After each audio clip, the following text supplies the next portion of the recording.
Hürmetli vatandaşlarım, evvel geçirenler bugün 2 gündür beri çeptemde, keptemde kameramı seyret. İşletilmeye avar olup gittim. Hazır yani bir sınak kılıp bekavadım ben. Sınakta ötüp kalsam mı liksiyem bugün sizlerge hesap bulup dursun.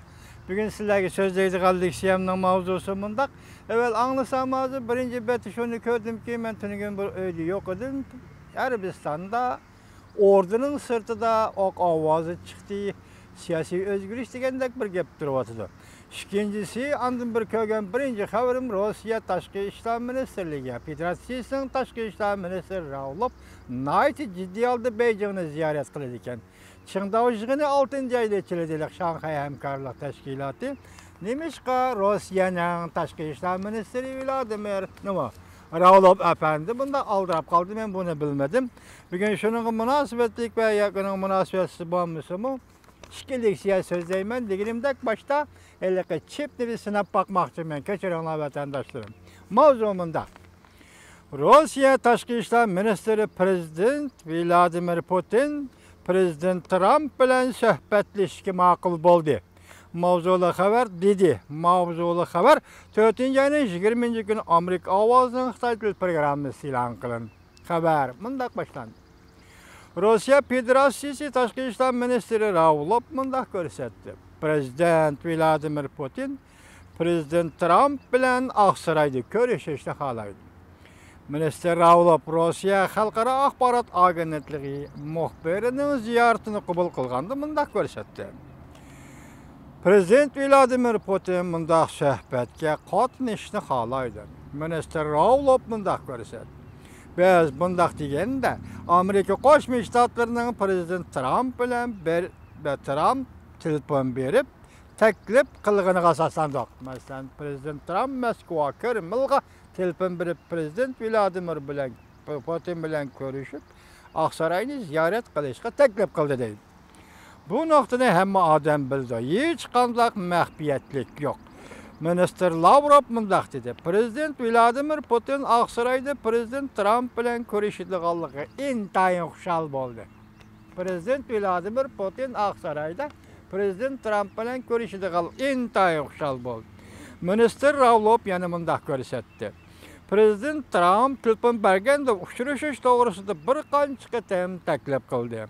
O'zining ham Moskvani ziyorat qilishni xohlaydiganligini bildirdi. Prezident Trump bilan Prezident Vladimir Putin bundan burun Washingtonda suhbat o'tkazishga qo'shilgan edi. Prezident Trump Rossiyada prezident saylimi o'tkazilib 2 kundan keyin 3-nji ayning 20-nji kuni Prezident Vladimir Putinga telefon berib, uning prezident saylanganligini tabriklagan. Oqsaroy va Kreml saroyi mundaq ko'rsatdi. 2 nafar prezident telefon orqali so'zlashib, ko'rishish mumkinligi to'g'risida muhokama qilishgan edi.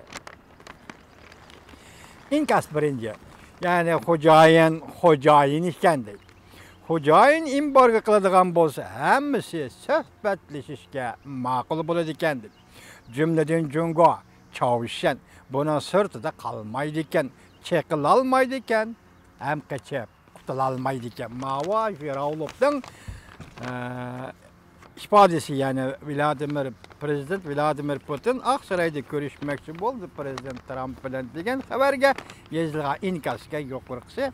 Endilikdagi yana bir xabar, Jungoning islohot to'g'risida bergan va'dalari rol o'ynamadi. Savdo so'rkilishi davomli o'rlamoqda. Mavzuli xabar 4-nji ayning 20-nji kuni Amerika ovozining Xitoy til programmasi e'lon qilindi. Xabar mundaq boshlandi. Beijing Jungo o'tgan haftadan beri bozorni ochib etish to'g'risida va'dalarni berib keldi. Tahlilchilar mundaq hisobladi. Bu tadbirlarning Beijing bilan Washington o'rtasida savdo mojarosini tugatish uchun suhbatni ilgari surishga yordami bo'lmaydi. Aksiya jazolash xarakterli tadbirlar orqa-orqadan o'tirg'i chiqib, so'rkilishning haroratini o'riltib o'tdi. Jungo 6-nji ayning oxirigacha va yil oxiridan biron tadbiri qo'llanib, pul muomala va isroqvoniya sohasini ochib etadigan bo'ldi. Bu plan boshlab maşinidin alıdığan 25%'lik tamojna becini zor külemde düşürdüğün boldu. Arlıqta bizlik siyasi söz diyen bulduk. Prezident Trump şundaq degen idi. Bu sarağının soğudusu iken Cungo Amerika soğudusu. Bunun sebebi nima dese bizden çıkan maşina Jungo'ga import kılıngan ya eksport kılıngan 25% bacalıdı. Jungo'nun maşinesi Amerika bazarı kirgende 2-5 değillik bacalımız. Bu sarağının soğudusu iken degeni de hazır Xitay. Biz 25%'lik baj koyuşlu kıskartımızda badi berip atıdı. Bu elbette enakki Prezident Trump köngül bölgen kızıl rakam meselesiga münasebetli. Vədə, yanılı vədə Beycanmında göstərdi. 2020 yılı Amerika'nın elektrik gücü maşini yasaş zavodları savdogarlar. Jungo'nun bazarıga kiriş ve tamojdan beciden qutuluş üçün hamda Jungo şirketleri bilan birleşmiş şirket kurmaydigan boldu. Demek Jungo'nun şirketli bazarga, Amerika'nın şirketleri Jungo bazarı kirgende texnik ötünüp birsen birleşmiş şirket kurursan. Onun ruhsat. Endilikte hazır Xitay bunu da yenip Amerika'nın şirketleri Jungo'da müstakil faaliyet kılsa boludu diye keldirgen. Tahlilçiler mundaysa bu vədiler ve hareketler kişilerde çoğunqur təsirat kaldıran mı dedi. Amerika Savdo Ministerliği moşe yaptı Jungo'nun yan fon işligici savdogarları. Jongshin uçur alaqa şirketiga 7 yıllık çekleş buyruğu elan kıldı. Biz baş dedik ki Android deydiğen şunda bir nazuk bir texnikada Amerika Qo'shma Shtatlarının şirketleri Jungo şirketleriga masalan Jongshin degandek şirketlarga setib berdi ekan. Ularning hayoti kuchi Amerikadan keladi ekan, hurmatli vatandoshim. Hozir shu Jongshin şirketini to'xtatdi Amerika deganga. Amerika Jungo savdo sirkilishdan ansirashlar tezlik bilan o'rlashga boshladi. Beijing taraf mundaq ko'rsatdi. Amerikaning qiliqlari Jungo'ning fan texnika jihatda bosh ko'tarishini cheklashdan iborat. Yer shari vaqt gazeti ogohlantirib mundaq ko'rsatdi.